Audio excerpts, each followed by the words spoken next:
Welcome in, everybody, to this week's edition of Dynasty Lessons Learned, where I'm looking back at the entire Week 6 slate of NFL games, and I'm digesting and analyzing every single team, every single matchup, and the majority of these players in terms of a Dynasty fantasy football standpoint, whether we should be buying, selling, holding, values going up, values going down, all that kind of stuff. So going through every single game, and we can start with this thriller of a Thursday night game, honestly, between the Giants and the Eagles. Obviously, the Giants double up the Eagles and have a massive upset win against a divisional rival, and it's kind of like heralding the beginning of this new New York Giants team with Jackson Dart and Cam Skattebo. So I want to first start with the Philadelphia Eagles side of the ball, though. Jalen Hurts had 280 yards and a touchdown. Saquon Barkley, stymied for under 60 yards.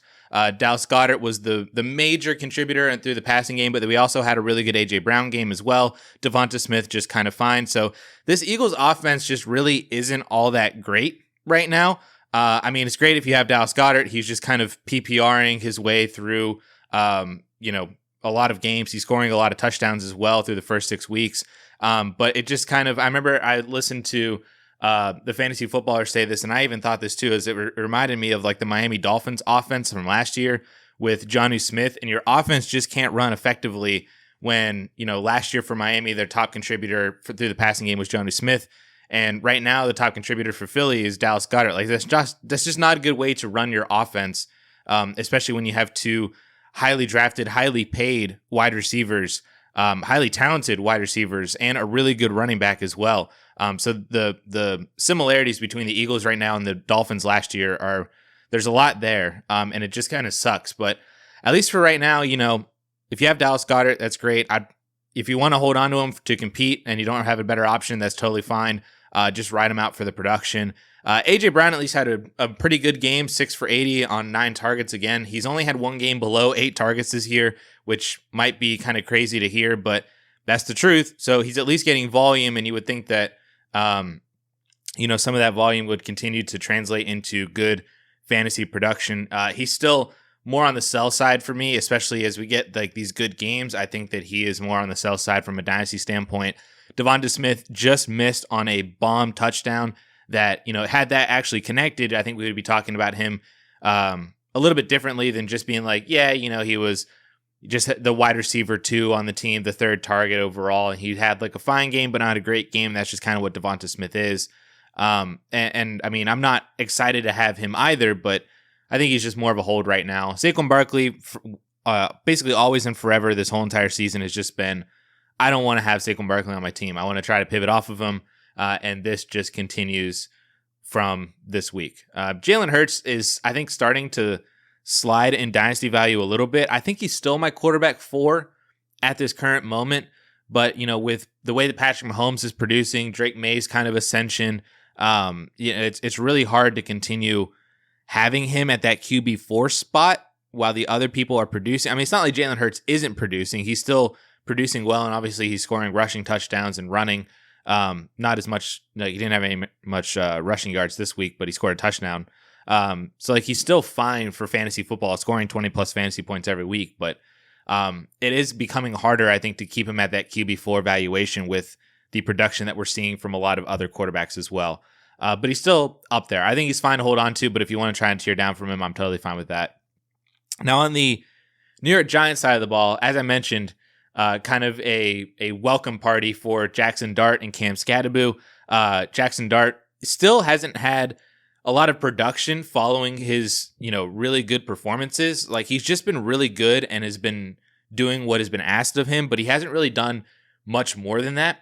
At least production wise, and I'm saying that in a good way, that Jaxson Dart has a lot of room to grow fantasy football wise, even though he's been phenomenal already. There's still a lot of room to grow. It's kind of like Drake May last year, where we're starting to see a floor, but then there's also a ceiling of what happens when he starts throwing it more and being more efficient, and when he gets Malik Neighbors back next year. Like the fact that we're seeing Jaxson Dart do this now is absolutely incredible to me, because he's not doing all that much. He's running a lot, 13 for 58 and a touchdown. That's great, but through the air, there's a lot of meat left on the bone, and in a good way, in the terms of like we have a lot of growth for him still to come that can elevate the ceiling for him on top of what we're already seeing from him as a very good fantasy quarterback right now.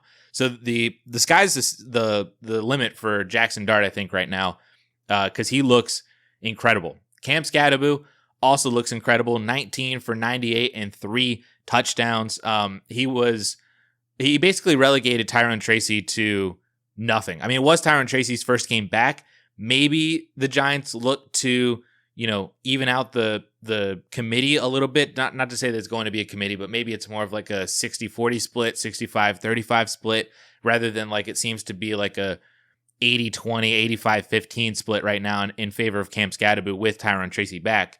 And that may or may not be the case moving forward. Honestly, I think it's going to be really difficult for them not to continue just putting the ball in Cam Skattebo's hands. He's a phenomenal running back, and with his pass catching ability as well, I think he really could be, like the workhorse moving forward. And one of my comps for him coming into draft season was James Conner, and that's essentially kind of what we're seeing right now. He's getting a bulk of the carries on the ground. He's getting good receiving work, and it's working right now. So I really, really like Cam Skattebo from a dynasty perspective. I honestly would not argue with anybody if you would prefer him over RJ Harvey right now, if you would even prefer him over Travion Henderson right now. We knew he was a highly talented player coming out of college. He just fell into the draft. And, he might just be this year's Bucky Irving, who, if he continues to do this, he might be a top 12, top 10 dynasty running back ahead of some other players that were drafted ahead of him at the running back position in his class. So that's the path it looks like we're on with Cam Skattebo right now, and all aboard for sure, because I'm definitely in on that kind of value. Wan'Dale Robinson continues to operate as kind of like the wide receiver one, so he had a really good game. I don't think he's going to have, obviously, like a great ceiling moving forward, but I think the floor is going to be really good for Wan'Dale, that if you wanted to buy him as a contender, especially with all the injuries that we had this week, I think he's a good buy for the remainder of the year for like a second round pick. Lil Jordan Humphrey I highlighted in the waiver wire video, so he's a good waiver wire ad. And then Theo Johnson just didn't really do much. Jalen Hyatt didn't do really much of anything. And I think that a lot of this stems from the fact that Jackson Dart's only throwing the ball 25 times. So if we see him actually starting to throw more, which they actually didn't need to all that much Thursday night, but if we start seeing him throw more, that could open things up more for some of these peripheral weapons in Theo Johnson, and maybe more for Wan'Dale, more for Lil Jordan Humphrey. Maybe Jalen Hyatt has a good game here and there, stuff like that. But you're not really worried about any of these other guys for New York outside of Dart, Skattebo, Wan'Dale, and then maybe a touch of Lil Jordan Humphrey and Theo Johnson. On to the disgusting London game that was absolutely horrific to watch on both sides of the ball. The Broncos side, I mean, Bo Nix just didn't have that great of a game. J.K. Dobbins did not have a good game. Cortland Sutton did not have a good game. Troy Franklin did not have a good game. Evan Ingram, 5 for 42, so at least there's that. You got 9 PPR points from Evan Ingram if you had to start him. But it was just a bad game from Denver. I'm not really going to read into this all that much because they had to travel and be there for a whole week and get used to the time zone change, and London games themselves can be really weird. So I'm just not really going to read in too much to what is going on. Maybe Cortland Sutton kind of got shut down by Sauce Gardner, so you can kind of explain that away. But it just was not a good game for Denver, really all that much. And of course, the one touchdown that Bo Nix actually throws is to Nate Adkins. So that doesn't help anybody. I'm just kind of throwing this game away from Denver. I'm not really reading into it all too much for anybody involved. So that makes things easy over there. The Jets side of the ball also makes things really easy because I don't want any of these pieces, dude. I've said this for months. I just do not want Justin Fields on my team. People were hyped about him because he got a 2-year contract, and this is a team that could actually let him have a shot at being more of the long-term starter. And it's not working, man. Justin Fields just is not a good quarterback. And he had net negative 10 yards on the day. He had 45 passing yards, 55 sack yards, and it just is not working. And when it doesn't work for Justin Fields, it doesn't work for anybody else, especially when Garrett Wilson gets shut down by Pat Surtain. I mean, and he also got hurt, so he's going to be out for the next couple of weeks. I do not want Justin Fields on my team. He has been a sell for me all year, essentially, for months now. Garrett Wilson has been a sell for me for years almost at this point, just because I don't see how things get better for the Jets. Are they going to turn to Tyrod Taylor? I mean, maybe that helps to elevate Garrett Wilson's floor a little bit, but I mean, this Jets offense is just so predictable that if you shut down Garrett Wilson and you're able to shut down Breece Hall, they can't do anything. And I just do not want pieces of this offense at all. I don't care if it's Breece. I don't care if it's Garrett Wilson. I don't care if it's Justin Fields. They all should not be on my roster. The only player that I will say is an exception to that is Mason Taylor, who did not look good this week. He only had 1 target, 1 catch, 2 yards. But I think that was more of a product of Justin Fields just not knowing what to do. I think there's going to be brighter days ahead for Mason Taylor. There should be brighter days ahead for Garrett Wilson, but at his value and the way his value has been for the past couple of years, I just have not been personally willing to wait for those brighter days ahead with Garrett Wilson when I could have other wide receivers that are equally talented and in better situations. So that's the difference where I think there's going to be better days ahead for Garrett Wilson, but at his dynasty value, I don't think that was worth it. Whereas with Mason Taylor's value, if he's still valued outside of the top 12 in dynasty, as a tight end that you can go buy for a second round pick, or upgrade your other tight end and add a third to him, like move off of Evan Ingram to move over to Mason Taylor, or move off of Kelsey or Andrews and move over to Mason Taylor. Like from a dynasty standpoint, I think that makes a lot of sense because I do think that there are brighter days ahead for him. And at his cost, I think that that's worth it to try to acquire him right now because he's very talented. He's dragged down by how bad this Jets offense is, and I'm done with the Jets, and I'm done with this game. Browns and Steelers now. On the Browns side of the ball, Dylan Gabriel threw the ball 52 times this week for an average of 4.3 yards per attempt. Didn't throw a touchdown. The Browns didn't score a touchdown at all. They abandoned Quinshon Judkins, I think, a little bit more than they needed to this week. When I was watching this on the TV, I just saw way too many Jerome Ford dump-offs. Dylan Sampson even got 2 catches. Quinshon Judkins only had a target. I just feel like they abandoned Quinshon Judkins too quickly for this game. David Njoku also got nicked up, so you would have thought that, and understandably, when David Njoku gets banged up, there's a couple points and a couple catches or targets where he would then get hit, and then he just did not. He was just slow to get up, and I thought he was going to be out way earlier than he actually ended up being out. But you would think that after David Njoku goes down, you would rely on Quinshon Judkins a little bit more, and for some reason they just kept going to Ford and Sampson. I just didn't understand it. Jerry Jeudy had 13 targets, but only had 5 catches for 43 yards. Harold Fannin PPR'd his way into a very good day. But Dylan Gabriel is not the answer for the Cleveland Browns, and we're just kind of waiting for Shedeur Sanders to take over. Not that I even think that Shedeur Sanders is necessarily the answer either. But it's kind of like the Jets, where I just don't know how these teams are going to improve when they are massively working their way down to like a top 3 NFL draft pick, while simultaneously this 2026 quarterback class is also declining in like top end talent. Like we lost Drew Aller for the remainder of the year, if he was even worth a first round pick at all, or if he was, he probably wasn't even worth a top 5 pick that these teams are going to have. Garrett Nussmeier doesn't inspire me. Carson Beck doesn't inspire me at all. Lenore Sellers, I don't know if that's the offense that's dragging him down, or like he obviously has a ton of upside, but I'm uninspired by Lenore Sellers still. You got Cade Klubnik, uninspiring. Really it's just Fernando Mendoza is coming out at the top. Maybe Dante Moore, but he also didn't look all that great this past weekend. There's a lot of names for sure. John Mateer, of course, is up there. There's a lot of names, but there's no like, this is the guy that you should go get.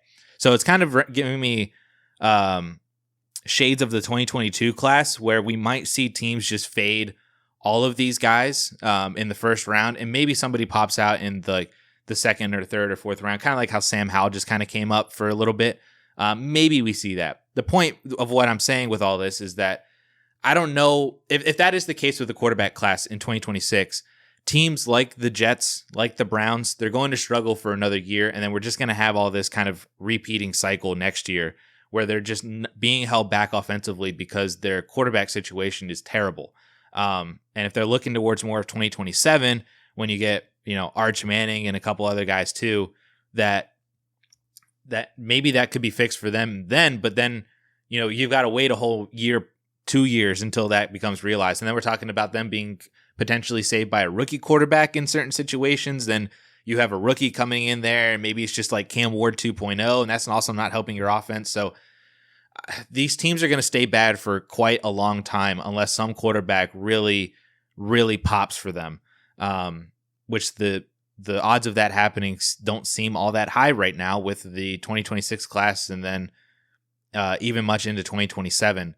So I just don't know about the assets on this team. That's essentially the long-winded way of me saying I just don't know how I feel about some of these guys. Harold Fannin, I think, is just going to PPR his way into goodness. I think Quinshon Judkins is really, really talented, and he can work his way out of a situation more often than not.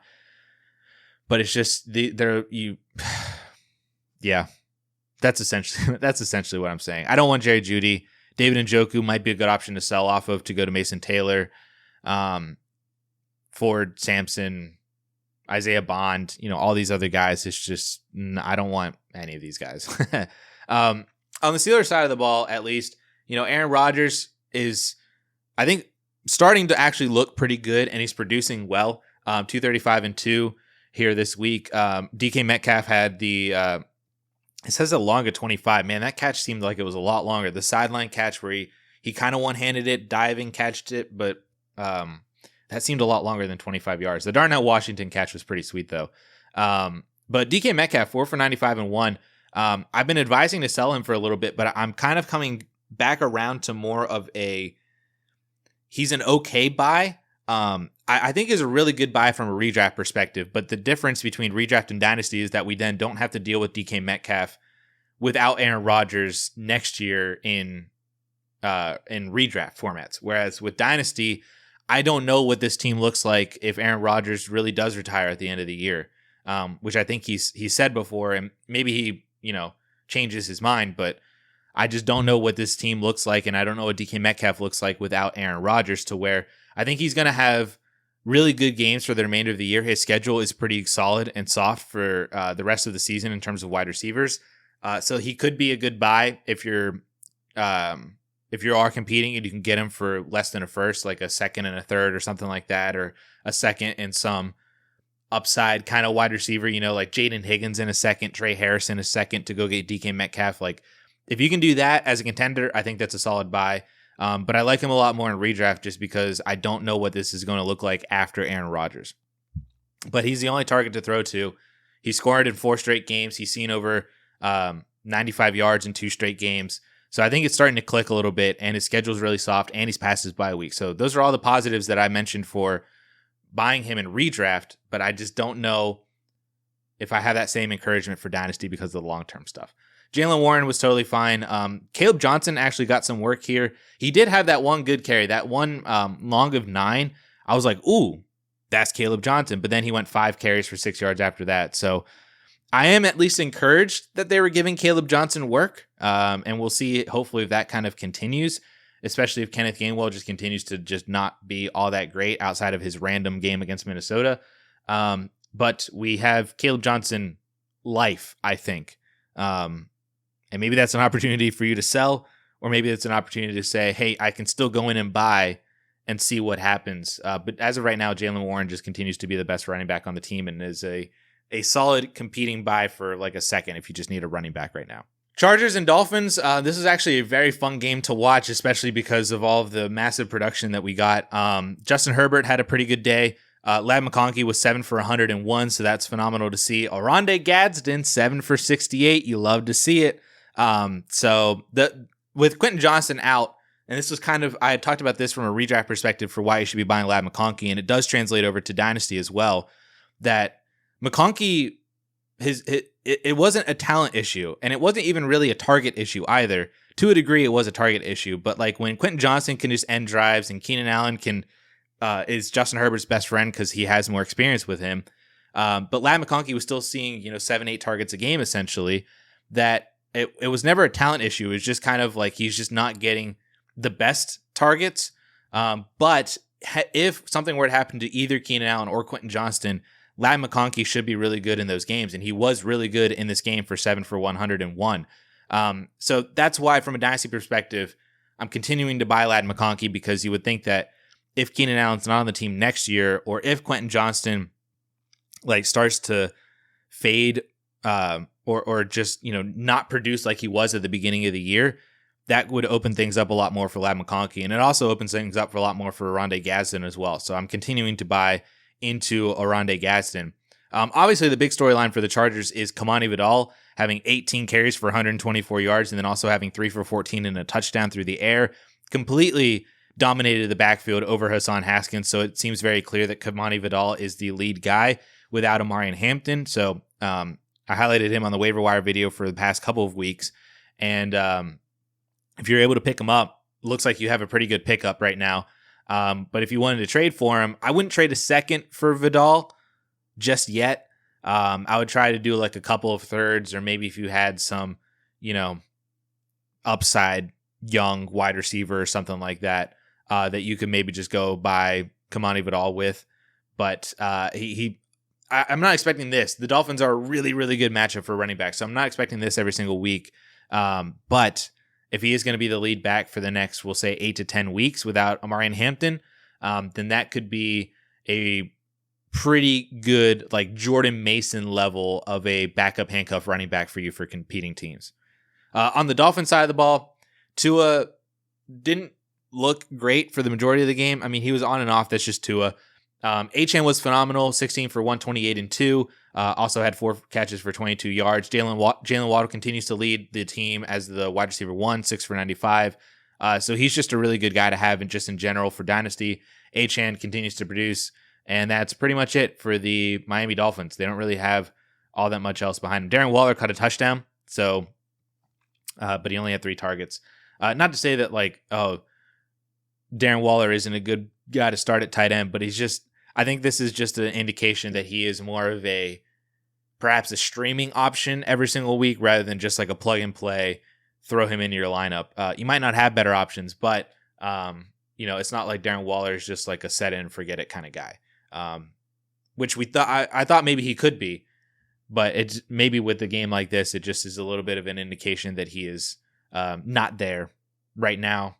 Could still be, but just not there right now. Saints and Patriots, Drake May just continues to be phenomenal. 261 yards and 3 touchdowns, making up for last week's performance where he didn't have a touchdown. Now throws 3 touchdowns this week, 2 of which to Kayshon Boutte, 1 to Demario Douglas, 1 deep ball to Demario Douglas. Kayshon Boutte, I wish I would have seen it coming. The return to New Orleans, the return to Louisiana and all that stuff, man, we could have had a really good narrative that we could have spun off. So it just worked out really well for him, and it was just not a Stephon Diggs day. The running back situation is still really poor. Drake May leads the team in rushing yards this week for his great day, but Travion and Ramondre just continue to split the carries. They both had, Travion had 1 reception. Ramondre did not have a reception. Kyle Williams had 2 targets, didn't do anything with them. So, this Patriots team is basically just like, if you have Drake May, that is phenomenal. They're definitely going to add pieces to this team next year, I think, offensively, especially at the wide receiver position. But May spread the ball around a lot, and then they had drives that just ended by a 53-yard Demario Douglas touchdown. Kayshon Boutte had a long touchdown as well, and that was just basically what happened this week. Was just you had drives ended very fast. And the whole entire second half, neither team really scored at all. It was all like first half production. The New Orleans Saints, low key, are kind of a good enough team to where they might be covering a lot of spreads. They're not really all that good enough to like win games. But Spencer Rattler's at least, he had a 53-yard connection with Chris Olave, went 6 for 98. Alvin Kamara got there through PPR volume, and is still trying to do his best to hold back Kendre Miller, who they are splitting carries 50-50, but at least Kamara is getting receiving work more often than not. Juwan Johnson didn't do all that much. Rashid Shaheed had at least 4 receptions, so there was that. Like, Spencer Rattler is doing enough, but it's just, again, this is a really bad week in general for a lot of fantasy producers, so it's hard to take away a lot of things. Chris Olave, I think, is a fine buy. He's also a fine sell, so maybe that just puts him right in the range of a hold. Kamara is a fine buy if you really need somebody for a competing team at the running back position. But outside of that, the only player that I really want from this whole entire game is just Drake May. I'll be honest with you. I just want Drake May because I'm starting to cool a little bit on Travion just because I don't know if it's going to happen at all this year. And then we'll have to reevaluate as we go into 2026. But Drake May is probably a top 5 dynasty quarterback. He is absolutely phenomenal. And well done to everybody who bought him in the offseason because he looks the part 100%.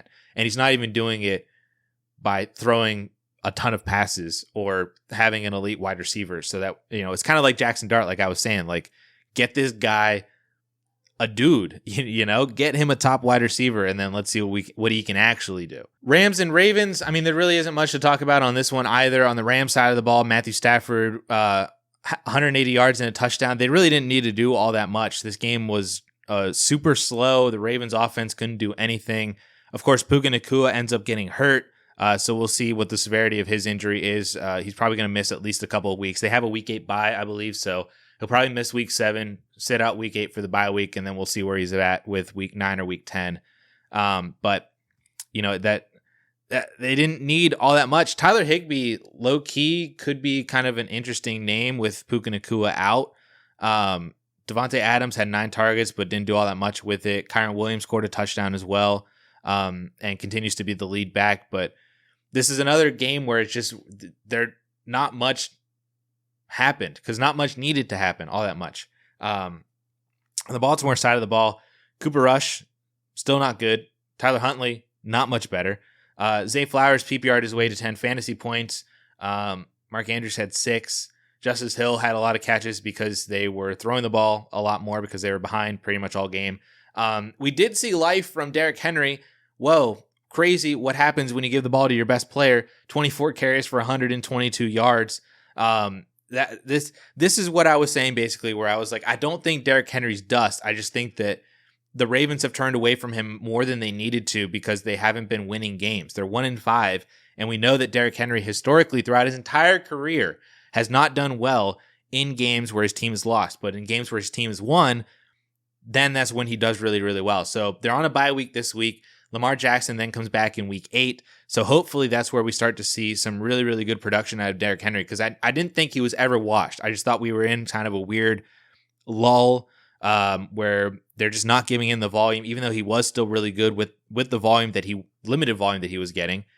And hey, you give Derrick Henry the ball 24 times, more often than not, good things are going to happen. It wasn't a phenomenal fantasy day because he didn't find the end zone, but 14 fantasy points, that's a lot better than what he's had for the past couple of weeks, and it's good enough in a game where they lose and he doesn't score 14 PPR points is good enough, absolutely. So continue to buy Derrick Henry if you are competing. The window may not be closed yet because they do have a bye week this week.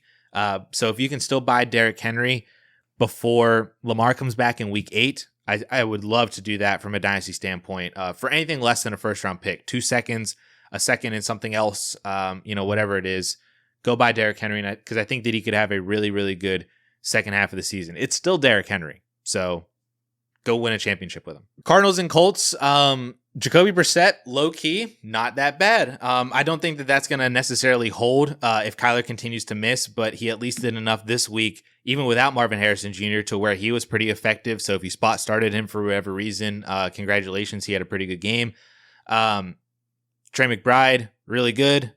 We can check that off. We don't need to talk about him much. Marvin Harrison Jr.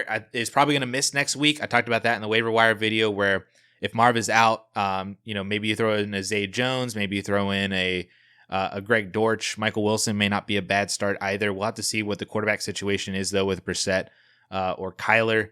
But some waiver wire options there in the receiving game behind Marvin Harrison Jr. and obviously behind Trey McBride because he's phenomenal. And then the running back room, Bam Knight, Michael Carter. Bam Knight got the goal line touchdown. Michael Carter was more effective on one less total touch.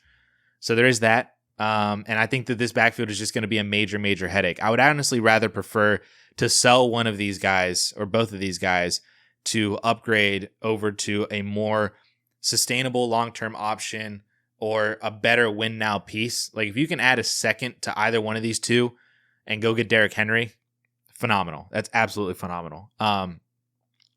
Or add a second to one of these two and go get DK Metcalf or something like that. 2 seconds in one of these two. Like I don't value either one of these two guys as a second round pick, essentially. But some other people might, to the point to where they're that desperate and be willing to pay something similar to a second round pick for either one of them. And I think that I would do that in an absolute instant. And I would break my finger smashing the accept button, selling either one of these two guys for anywhere close to a second round value. I'd probably even sell them for a couple of thirds, unless you were that super far into a pinch, because they do seem both startable, but they just don't seem great. I think they're going to cannibalize each other way too much, to where I just probably don't want either one of them on my team. They're short-term assets anyway. You should be looking to capitalize on that. Even if you are a contender and you somewhat need them, you should be trying to capitalize on their inflated values right now before Trey Benson comes back in about 2 to 3 weeks. On the Colts side of the ball, Daniel Jones just continues to get it done. 200 yards and 2 touchdowns, 20 yards rushing and a rushing touchdown as well. So he's still really good. Jonathan Taylor, hey, still really good. Tyler Warren, hey, still really good. Wasn't a Michael Pittman game. I think he got beat down by Johnson on the cornerback spot. He's one of the top corners in the league, so that might have just been a cornerback matchup to where Josh Downs ended up seeing a lot more of the receiving production this week. So it's just a give and take on terms of, is it going to be a Josh Downs or a Michael Pittman week? What I do know is that every week is a Tyler Warren week. So Tyler Warren is a top 3 dynasty tight end, and he's in that upper echelon for me with Bowers and McBride in that tier 1. So he's absolutely phenomenal. If we were redrafting the rookie draft right now, he would be a top 5 pick for me in Superflex leagues, and he is just fantastic. The Colts are really easy because it's just like JT's great, Tyler Warren's great. Maybe you play Downs, maybe you play Pittman, maybe you play Daniel Jones, depending on the other quarterbacks that you have. But I mean, the team's just continuing to get it done. They're 5-1 and just continuing to win games, and they're continuing to produce for fantasy football. So that's fun. Seattle and Jacksonville. Seattle, super easy. Sam Darnold, kind of like Daniel Jones, continues to get it done. 295 and 2, especially when you have a player like Jaxon Smith-Njigba, who is so freaking good, man. 8 for 162 and 1. I think I saw some stat that he's averaging like 6 or 7 yards per route run on play action passes. That is insane, dude. I'm sorry, JSN, for ever doubting you with Sam Darnold. I'm sorry, Sam Darnold, for also doubting you, but I'm especially sorry to JSN for any doubts that I had about his lack of production this year, because I thought Sam Darnold might have been a downgrade from Geno Smith, and that is just not the case at all. Jaxon Smith-Njigba is so good, man. He's probably a top 7 or 8 dynasty wide receiver minimum, and he might be climbing up even higher than that because he's just, oh my gosh, man. Cooper Kupp caught a touchdown, so there's that. This backfield just continues to be a really stupid 50-50 split, even though Zach Charbonnet has shown time and time again that he is just not effective in this kind of committee backfield. He's totally fine if Kenneth Walker was not there, but this 50-50 split is just not beneficial, I think, to either one of these two players. I think they need to either trade Kenneth Walker, trade Zach Charbonnet, or just say, hey, we're just going to give the ball to one of you moving forward. That's honestly what I think they need to be doing, because it's just not working out. And it's definitely not helping us for fantasy football either. I would be selling both Kenneth Walker and Zach Charbonnet in Dynasty if you can, for just better options at the position. On the Jacksonville side of the ball, Trevor Lawrence still pretty fine, 258 and 2, so it's a solid day. Brian Thomas Jr., welcome back to fantasy football, man. 8 for 90 and 1. Seattle is kind of injured a lot, and they don't necessarily have the greatest cornerbacks even when healthy, but injuries definitely help as well. But 8 for 90 and 1, I mean, this is the production that you were hoping for out of BTJ if you had bought into him low over the past few weeks. I've had some people ask me if they should be selling high on BTJ now. The problem with me for that is that I'm such a big believer in BTJ that I now believe that this production could kind of stay, not 8 for 90 and 1 every single week, but him returning to being the wide receiver 1, the clear wide receiver 1 for Jacksonville, and a top 15 option with top 5 overall ceiling. That upside was still there for me from BTJ this whole entire year. And now we're starting to see it. And I know maybe some people are questioning it because of the matchup, but I do wonder if things are starting to get sorted out in Jacksonville, because Lawrence is playing a little bit better and BTJ is playing better because of it. Or maybe Lawrence is playing better because he's targeting BTJ. That's also a possibility. Travis Hunter, 7 targets, 4 for 15, just was not a good day for him. We're probably going to have a Travis Hunter discussion here at some point soon. Travis Etienne did not do well either. So outside of BTJ, was not a good fantasy. Outside of really BTJ and Jaxon Smith-Njigba, it was really not a good fantasy day for a lot of people. Unless you started Darnold or Lawrence, you weren't upset about that either. But just another not great game on the week, and really not something that I could take away too much from for Dynasty. If you want to sell Travis Etienne, I'm cool with that as well. I'll kind of end it on that one, that I think he's a fine sell. Because I've always been hesitant to buy back into him this whole entire season. And I mean, it's his worst game of the year. I give him that. But so there will be better days ahead. But Etienne is just a guy that I loved him. Then he burnt me, and he must have burnt me really hard because I really haven't wanted to buy back into him at all.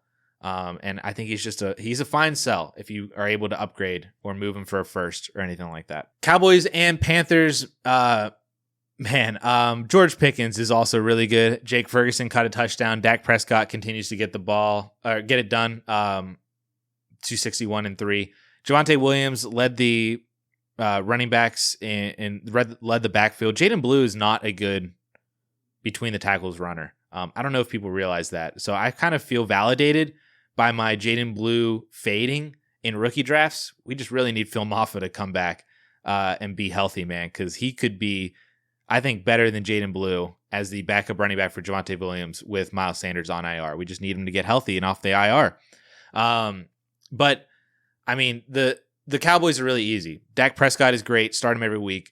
George Pickens is great. Probably start him every week. CeeDee Lamb sounds like he's coming back this week, so thank goodness, because he's going to be so good with the way that Dak Prescott is playing. And I'm not even all that concerned about Pickens' production. Obviously, when Lamb's there, Pickens isn't going to do 9 for 168 and 1, but this offense is going to be this year's version of the Bengals from last year, I think, to where their defense is so bad, but Dak Prescott is so good, CeeDee Lamb is so good, George Pickens is so good, that there's just going to be a lot of fantasy points. So take advantage of any possible buy opportunities to buy into this offense right now, because they could probably help win you a lot of games and a potential championship this year in Dynasty as this year's version of the 2024 Cincinnati Bengals. And that's pretty much it. I buy into Jake Ferguson too, because he's really good. On the Panther side of the ball, thank goodness to the Dallas Cowboys defense has been like the best thing in the world this year. Bryce Young, 200 yards, 3 touchdowns. That's great. 2 touchdowns to Tedero and McMillan. He didn't do much else other than those 2 touchdowns, but love to see that he got on the board finally for his first receiving touchdown, then his second receiving touchdown of his career. Won me some money betting on his anytime touchdown bet, but didn't do anything else really outside of that. So kind of sucks. Obviously, the big storyline for Carolina is this Rico Dowdle 2-week performance. 30 for 183 and then 4 for 56 and a touchdown with that 36-yard receiving touchdown for Rico. I mean, man, I've had questions about what do we do with Rico Dowdle? What do we do with Chuba Hubbard? What's kind of going to be the situation moving forward? It's really going to be hard for them to turn away from Rico. I don't think we've gotten to the point after just 2 weeks to where they say, you know what? Rico has 100% taken the job away from Chuba Hubbard. I do wonder if they let Chuba take it easy for a little bit more, and maybe they just say, hey, you know what? You don't need to come back in week 7. Maybe you don't need to come back in week 8. And we could just kind of keep it rolling with Rico Dowdle. But when Chuba is back and healthy, my fear is that this is going to be a really disgusting 50-50 split. Or maybe it's made Chuba kind of a trade candidate. Because I think the main issue that I have with Rico Dowdle is that he only signed, I believe, a 1-year deal. If I remember correctly, the contract for Rico was a 1-year, like $6 million contract with incentives. Yes, I am correct. So it was a 1-year, $2.75 million deal that can go up to over $6 million with contract incentives. So theoretically, Rico is not a great dynasty player because of his contract situation. And, Chuba signed a massive contract too. So are they going to move away from the Chuba contract that he just signed last year in favor of signing Rico to an extended deal? Is Rico going to hit free agency again this year and then go sign somewhere else? He's going to be 28 years old next year. So he's a 28-year-old free agent in 2026, potentially signing to a different situation.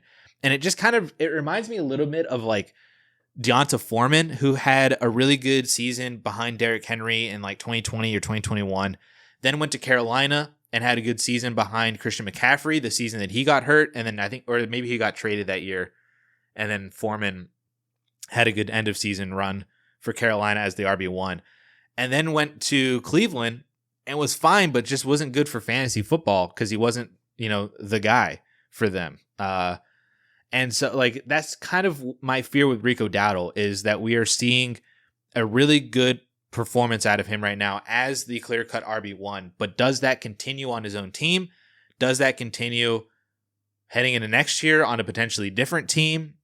This is a really gross situation right now, to the point to where I probably, if you have Rico Dowdle, I would love to sell off of him for a second-round pick right now. If you get a first, that is insane, or anything more than a second, absolutely love that. But I would probably be selling Rico Dowdle for a second right now, because I'm terrified that when Chuba is back, that this is going to be a gross committee where neither one of them are all that great. It's kind of going to be like Seattle, where maybe one of them has a good game, one of them finds the end zone, one of them catches a couple extra passes, but I don't think it's going to be anything phenomenal. I don't think they've all of a sudden now just turned away from Chuba Hubbard in favor of Rico Dowdle, because it is quite possible with the two matchups that the Carolina Panthers have had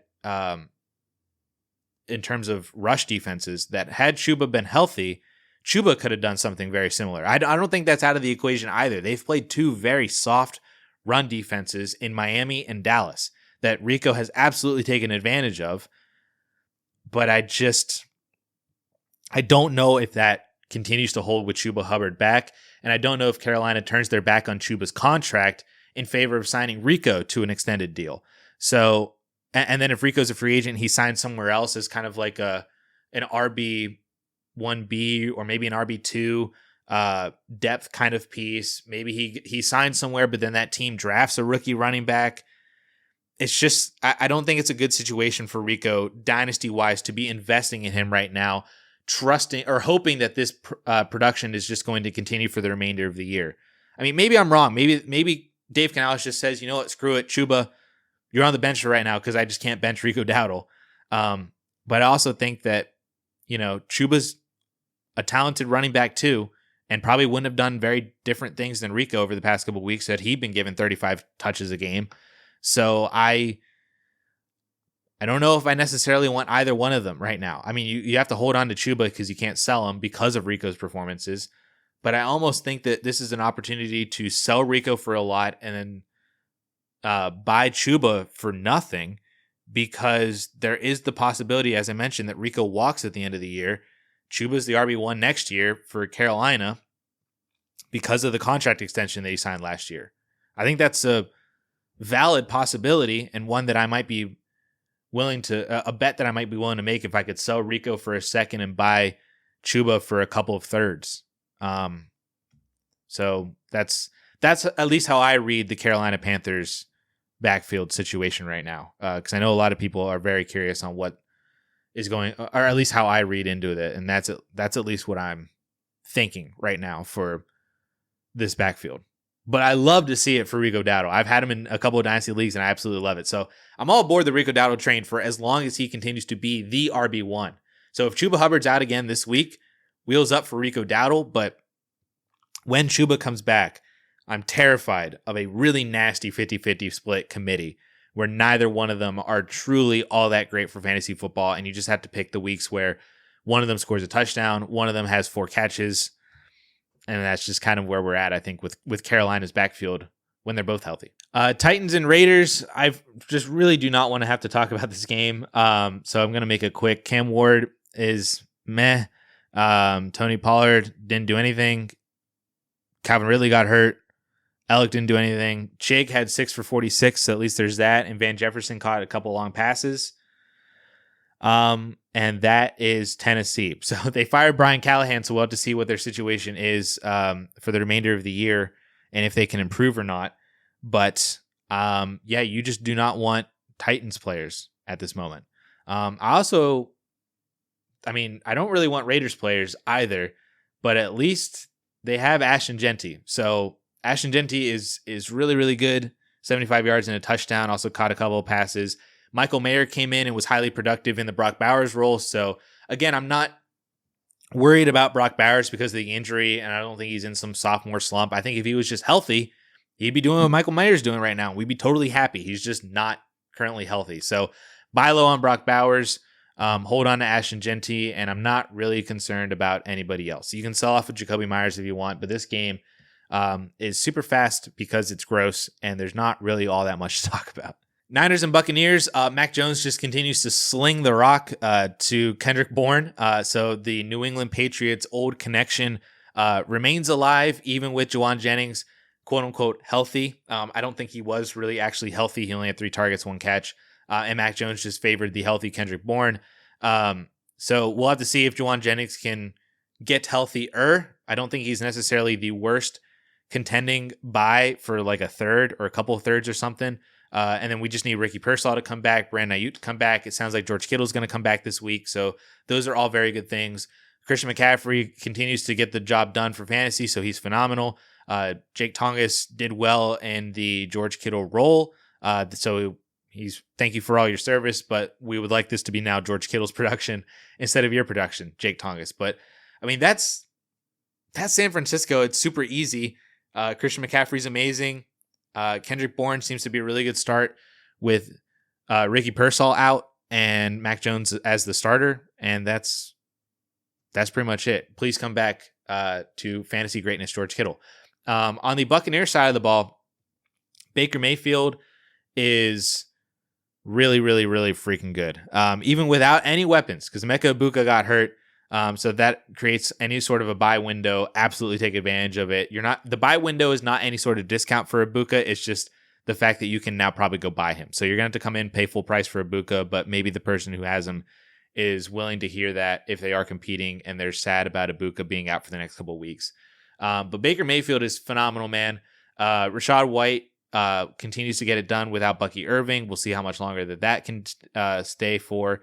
Cade Otton is solid for a tight end spot while these wide receiver injuries continue to happen.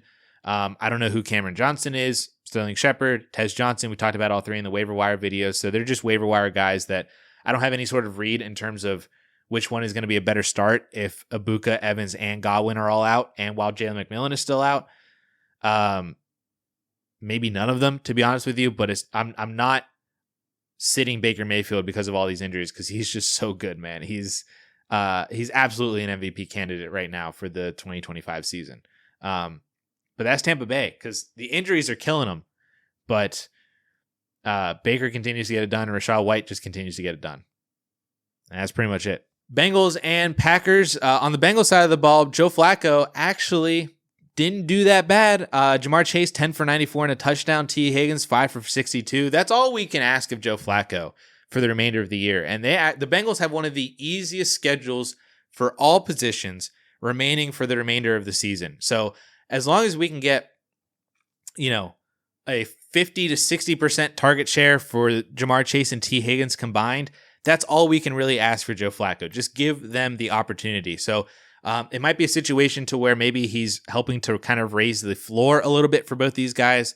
And maybe helps Jamar Chase's ceiling and T. Higgins' ceiling to a degree if he's able to throw a few more touchdowns than what Jake Browning would have. So very, very positive things for Jamar Chase and T. Higgins. Obviously, you're not really buying these guys off of this one game or anything like that. But if you held on to T. Higgins, he looks like he could be an okay start moving forward. Obviously, Jamar Chase is phenomenal. And thank you, Joe Flacco. I will say, I mentioned this in the 4-for-4 redraft buy video that I do every week. Chase Brown is not a bad redraft buy because his schedule is one of the easiest at the running back position for the remainder of the year. And when you look back at the last 6 weeks, it's been one of the most difficult schedules for running backs against really, really good run defenses. And if Joe Flacco is going to make the offense better, then Chase Brown may not be a bad contender buy for depth or just possible, like, you can throw him into your flex and get 12 PPR points, Not to say that I'm buying Chase Brown based on the upside that I thought he was going to have coming into the year. That version of Chase Brown may not happen until Joe Burrow comes back next year, if it even happens ever again, honestly. So I'm not buying Chase Brown thinking he's going to be a top 10 running back for the remainder of the year. I'm buying Chase Brown thinking, hey, maybe he could be like DeAndre Swift and just be like the RB22 for the remainder of the year, which is serviceable and fine for production. And some of you out there may just need that from the running back position right now. And he's probably going to be super cheap. You can probably get him for a second round pick. So especially like as the running back position options are kind of dwindling with what you can buy, I don't really want to go buy Tony Pollard. You can't buy James Conner, maybe Jordan Mason or whoever, Jalen Warren, maybe Alvin Kamara. And like you might just say, hey, I could just use a second to go by Chase Brown, see if he has a good second half of the season because the schedule is easy, because the offense is a little bit better under Joe Flacco. And maybe he has a little bit more longevity to where if he's the RB1 for Cincy next year with Joe Burrow back in his final year of his rookie contract, then you get a little bit of an extra dynasty oomph out of him for that second round pick than you would if you went and bought a Jalen Warren or an Alvin Kamara or an Aaron Jones or a Tony Pollard or anybody else like that. You might get a little bit more longevity out of Chase Brown on top of similar to maybe better production for the remainder of the year out of him. So I'll just mention that for Chase Brown. On the Packers side of the ball, Jordan Love, good. Josh Jacobs, good. Josh Jacobs is really, really good. Tucker Kraft caught a touchdown, so that was good, but the ball just continues to be spread among all these wide receivers. Romeo Doubs was the best from fantasy for 5 for 55. Matthew Golden caught a couple long passes, so that was great to see, but still is not separating himself as a true number one target on this team because he's just not all that different than a lot of the other guys on the team, and that's just basically Green Bay. Josh Jacobs has a phenomenal rest of season schedule, and he is obviously with his talent and with how good the Packers are, we could just see him have a repeat of what he did the second half of last year, which is like a league winning our top 5 rest of season running back. So you probably can't buy him because he's probably on a contender, but if you can buy him, pay a first for him and go get Josh Jacobs. Into the final island games now with this Sunday night game, the Lions and the Chiefs. The Lions are really easy. Jared Goff had an okay game. It wasn't great for fantasy, but it was okay. Jahmyr Gibbs was fine. He wasn't really all that fine. He only had like 7.5 PPR points because he didn't score. David Montgomery was not good because he didn't score. JMO was good. Sam Laporta was good. Amon-Ra PPR'd his way to 9 for 45. It was very frustrating because he had like 4 catches for like 2 yards at one point or something like that. And I'm like, what the heck are we doing here? And then he had a couple. There was one drive where he just caught like 3 or 4 passes in a row for like 12 yards each. And I was like, okay, Amon-Ra's back.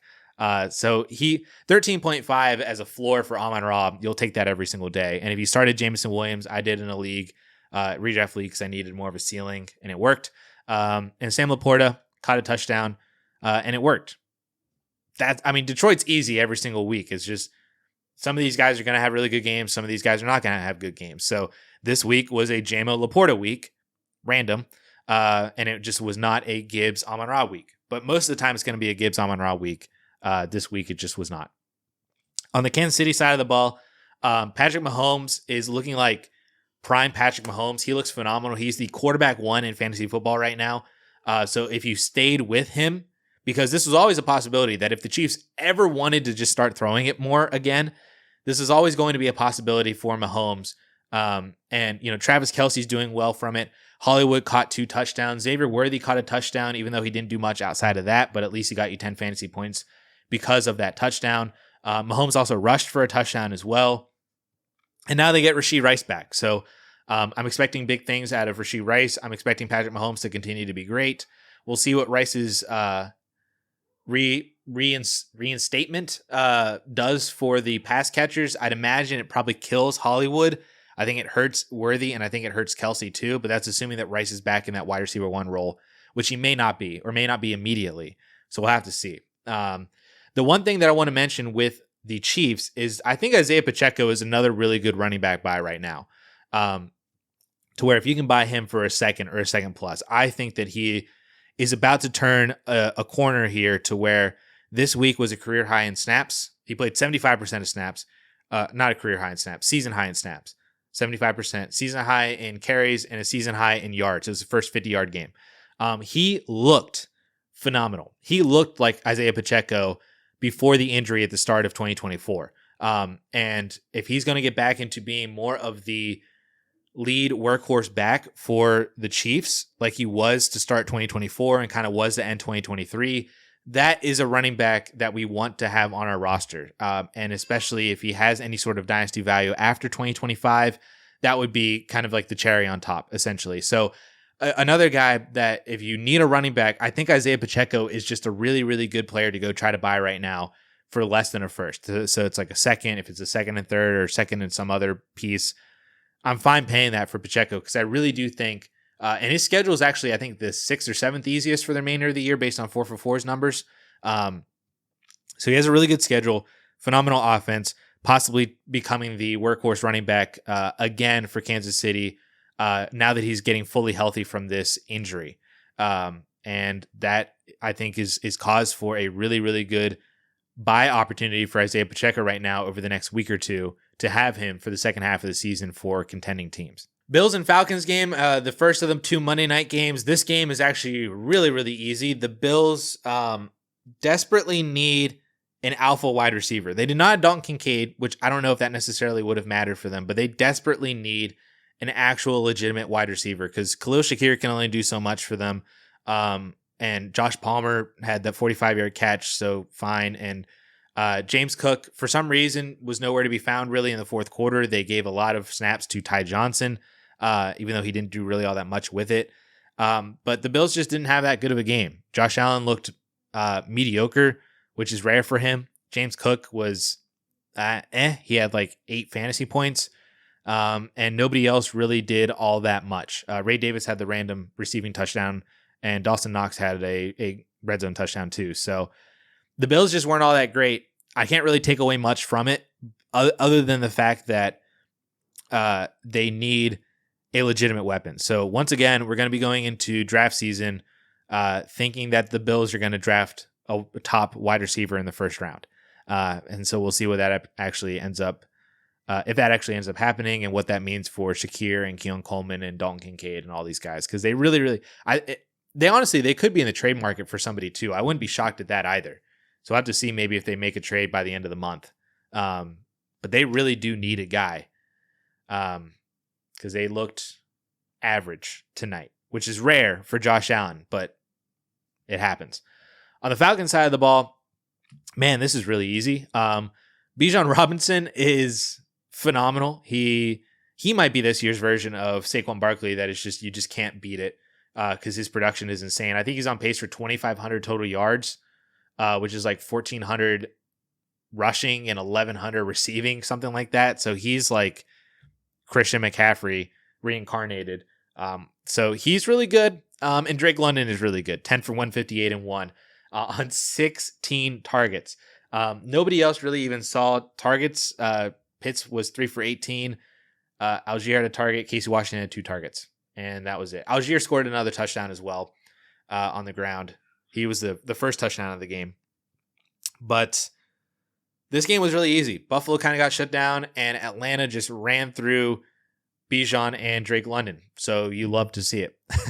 And the last game, the Monday night game, the second Monday night game with the Bears and Commanders that the Bears pulled off at the end with a game-winning field goal.